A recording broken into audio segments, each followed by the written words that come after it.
Democrats are making new moves toward a virtual presidential nominating convention this August. Democrats are making new moves toward a virtual presidential nominating convention this August, with party officials preparing to grant convention organizers in Milwaukee the authority to design an event that won't require delegates to attend in person amid the coronavirus pandemic. A top party official discussed the plans ahead of Tuesday's virtual meeting of the Democratic National Committee's Rules and Bylaws Committee. The official spoke on condition of anonymity to discuss moves that still require approval by the committee and the DNC's 447 members. The influential Rules and Bylaws panel will start the process with a resolution that grants maximum flexibility to the convention organizing committee to set up a gathering that guarantees every delegate can accomplish their official business without putting their own health at risk.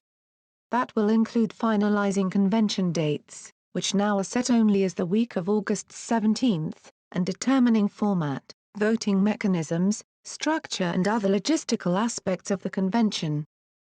The expected action underscores how deeply COVID-19 has upended the 2020 presidential election, potentially forcing one or both major parties to dramatically alter their conventions in ways that not even the Civil War required in 1864.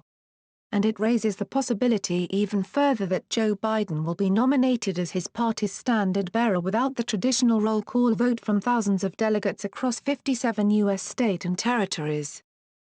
The resolution also would allow two of the most high-profile convention committees, the Rules Committee and the Credentials Committee, to conduct business without having to have their final reports approved by the full convention, a maneuver that could minimize some floor fight. All convention delegates still will get to vote on the party platform. DNC members will vote on the resolution by mail ballot.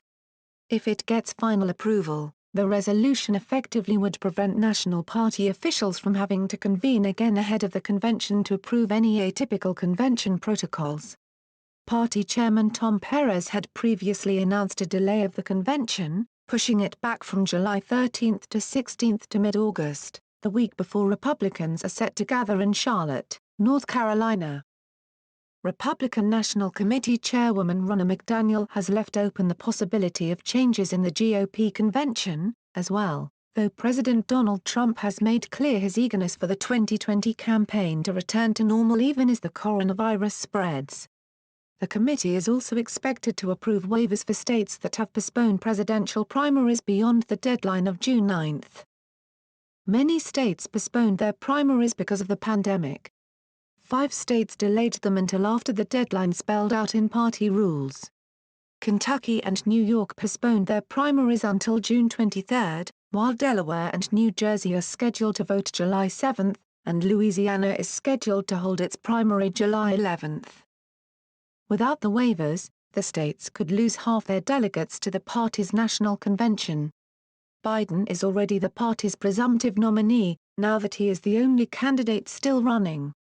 With all the postponements, he has had to wait to compile the delegates necessary to win on the first convention ballot.